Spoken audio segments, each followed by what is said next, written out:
In the name of Allah Almighty, the most beneficent and the most merciful.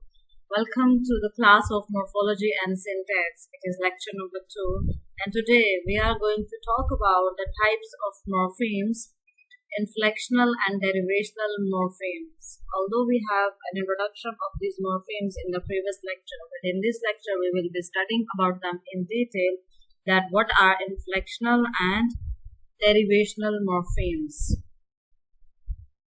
Okay, so outline. First of all, I will discuss definition and introduction of morphology. We will have a recap of the previous lecture. What is morpheme?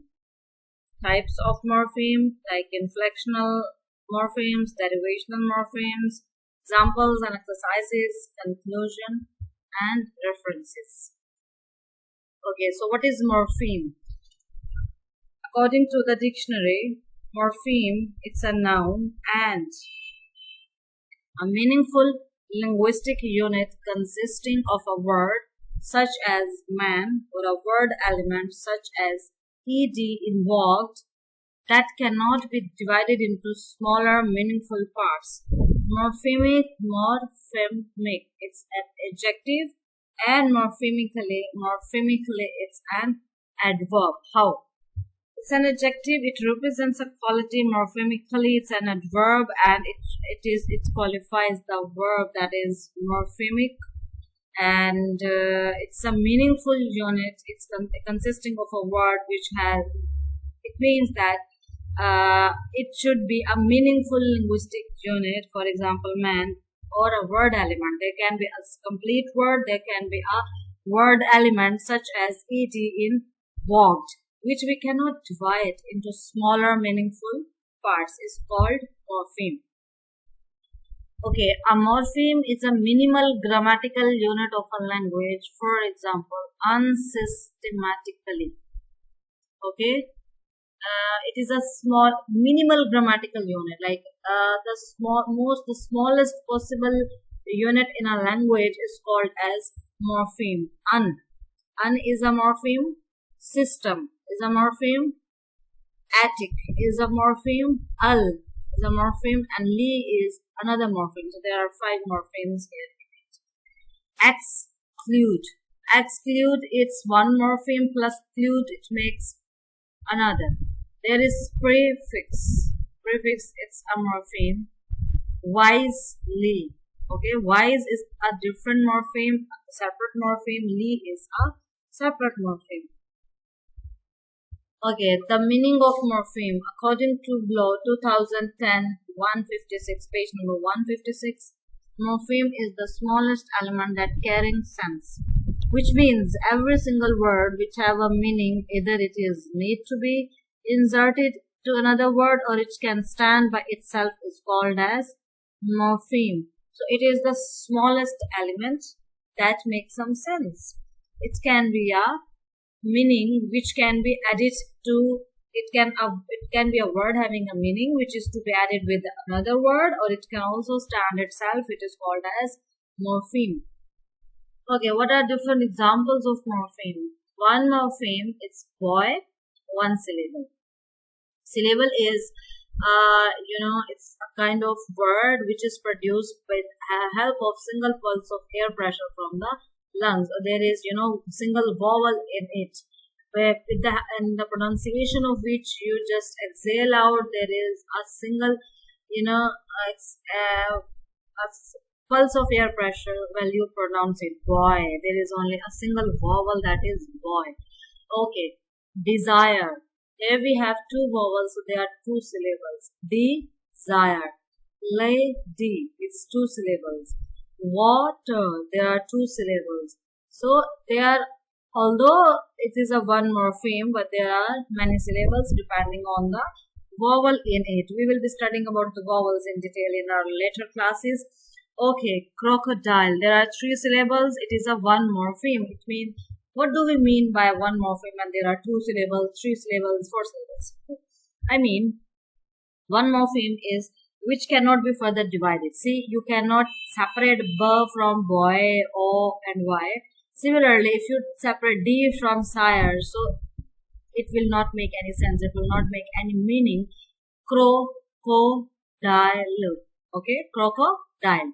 So there are 3 syllables, and if you separate the first syllable, that is cro, number 2 co, number 3 dial, so they independently do not convey any meaning. That is why together, when they are together, they form a single meaning, and that is why it is called as one morpheme.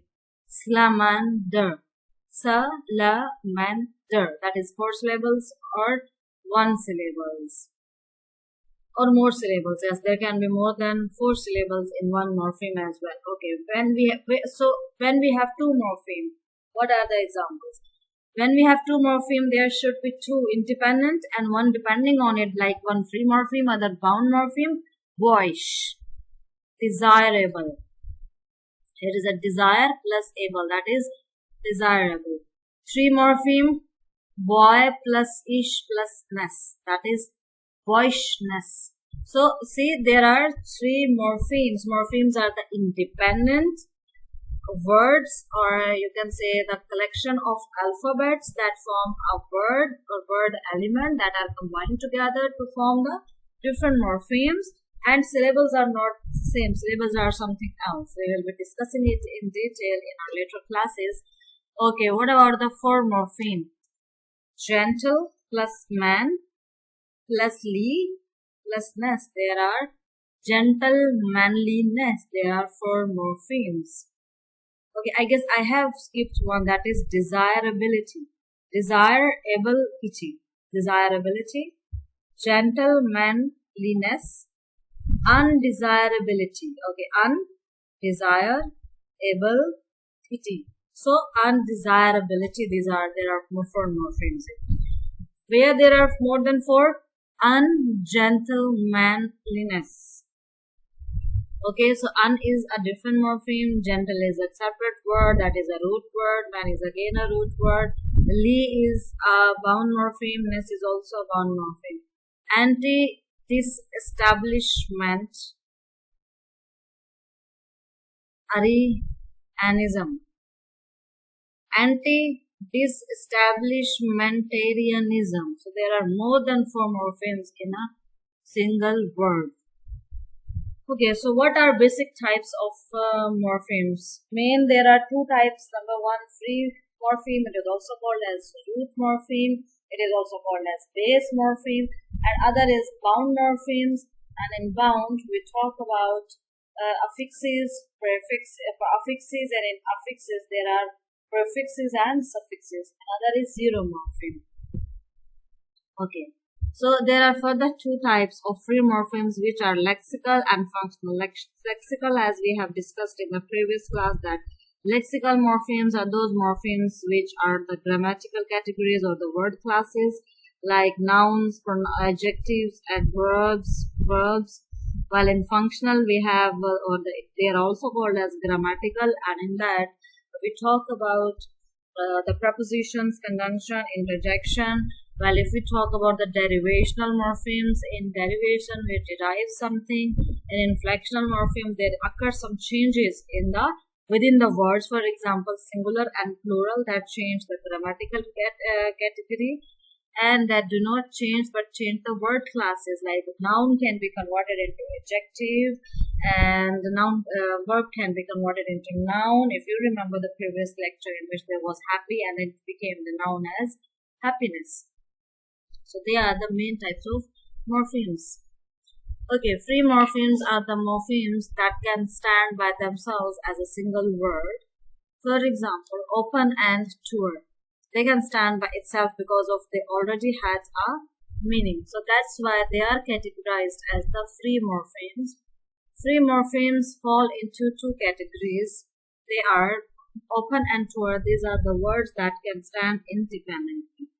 Okay, so lexical morphemes. Lexical morpheme is consisted by ordinary nouns, adjectives, and adverbs. For example, tree, women, bottle, chair, and etc.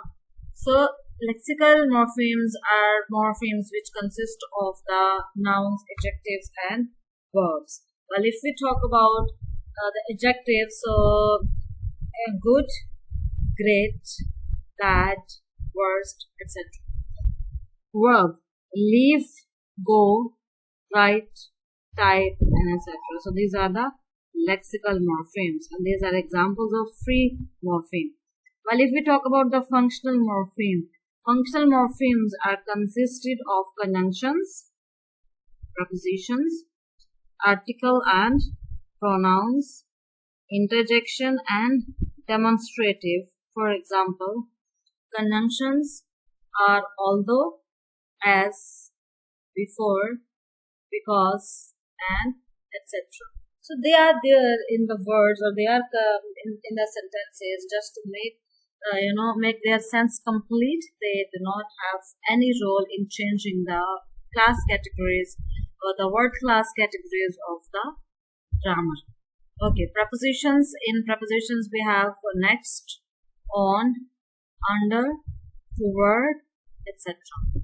When we talk about the article, it's about a, an, and the.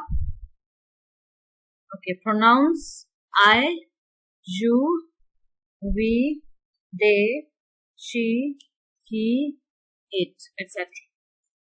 Okay, when we talk about the bound morphemes are morphemes that can't normally stand alone and typically need to be attached to another form of morpheme, which is lexical morphemes, exemplified as re, un, in, dis, est, ed, and etc.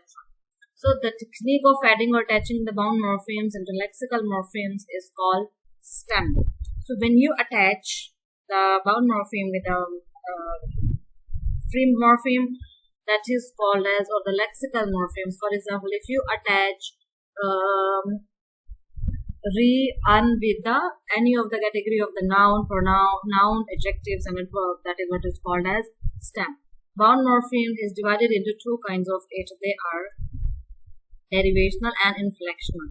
So derivational morphemes are morphemes that used to make a new word or different meaning. Derivation means derived. So you derive a new word from already existing words. Derivational morphemes can change the class of the word. For example, the word good, as the adjective is added by the derivational morpheme ness, it will be changed from good as the adjective into the noun in goodness. Okay. So we have the adjective good, but when we add derivational morpheme, that is ness, so it will be changed from good as the adjective into the noun, that is goodness. There are two affixes that are categorized as the member of derivational morphemes, which are prefixes and suffixes. So what are prefixes? Prefixes are derivational morphemes that are always used or added in the front of or before the main word. These are some kind of examples of prefix usage. Okay, they are either added in the front or before the main word, that is root word or the base word. Untidy, so it becomes untidy. Okay, there is dislike, so it becomes dislike. Illegal, so it becomes illegal. So these are the prefixes which are added before the derivation, which are added before the main word. Okay, what are suffixes? Suffixes morphemes are the opposite of the prefixes morphemes. Like in prefix, we add the word before the main word, but in suffix we add the word after the main word. Suffixes morphemes are always used in the end of the main word. These are the example of usage of suffixes morphemes. Good plus ness, it forms the goodness. Careful, care plus full forms the careful. Argue plus meant becomes the argument, etc. What are inflectional morphemes? Inflectional morphemes are the morphemes that are not used to produce a new class or new word in the language, but rather to indicate aspect of the grammatical function of a word. English has 8 inflections. Inflectional morphemes such as sir, apostrophe s, sir. Use he, she, and it in present tense as the subject. Ing, ing, ing, est, and all of them are suffixes. More explanation will be explained below. So these are the morphemes that are not used to produce new class or a new word in the language, but to indicate aspect of the grammatical function of a word. They represent the grammatical function. For example, as we have studied in the previous lecture, there was a singular that was apple and its plural was apple. So it has changed the function of the word, that from singular it became plural with the addition of the s. That s is for the plurality. Or if there is some kind of apostrophe s with the word, for example, if I say this is Sarah's laptop, for example, if I say, so Sarah's had that s that is apostrophe s. Okay, so that is what is called inflectional morpheme. Okay, so classification of some English morphemes, we have studied all of them so far, but just for the sake of summary, I'm going to repeat it. Okay, morphemes, there are two kinds of morphemes, bound and free morphemes. In bound morphemes, we have affixes and root word. Okay, so in affix, there is derivational morpheme and inflectional morpheme. In derivational, we have prefixes and suffixes, which are pre, un, and con. Here we have the suffix that is li, ist, and ment. While in inflectional suffix, we have ing, un, est, et. Well, if we talk about this, root should be here with the free. Okay, so gruntal, mit, and fur. So these are basically the Latin words mit and fur. They have their own meaning. For example, if we combine the commit, com, come, and here it is commit. Okay, fervor. So gruntal. All these are the free words. Okay, in the free morphemes, we have two classes. There is open class and the closed class. In open class, we have open class is also called as the lexical morphemes, and closed classes are called as the functional or grammatical morphemes. Okay, so in open class we have nouns, verbs, adjectives, and adverbs. In nouns we have girl, verbs, kicked, adjective, happy, adverbs, quickly. In closed class we have determiners like articles, the and a, conjunctions, and prepositions of, in, pronouns, I, he, you, auxiliary, is. What are zero morphemes? Morphemes that are invisible on the surface but have their own syntactic and semantic definition. It means they tell their meanings according to their use in the sentence.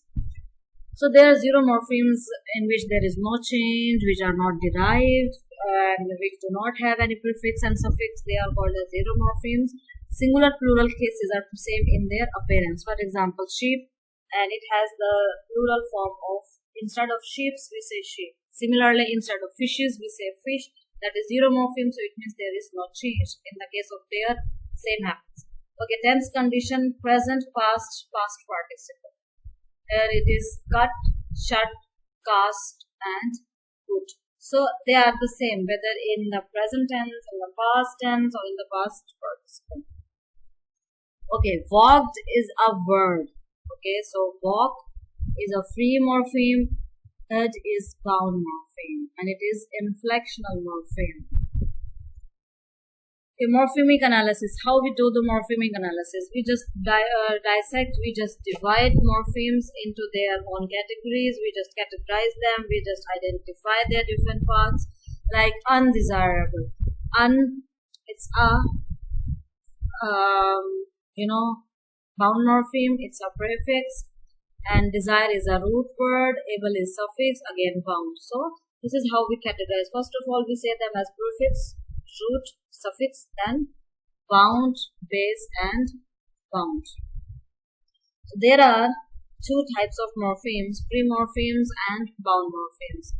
Free morphemes can stand alone with a specific meaning, for example, eat, date, wake.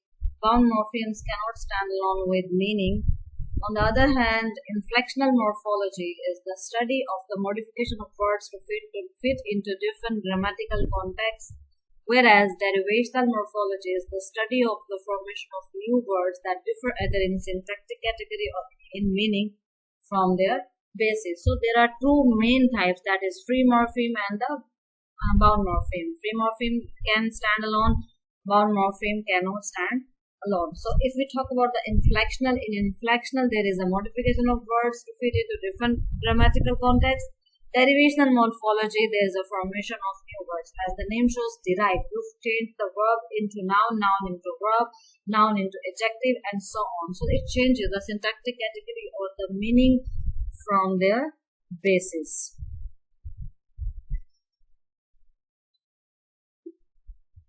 Okay, that's all for today.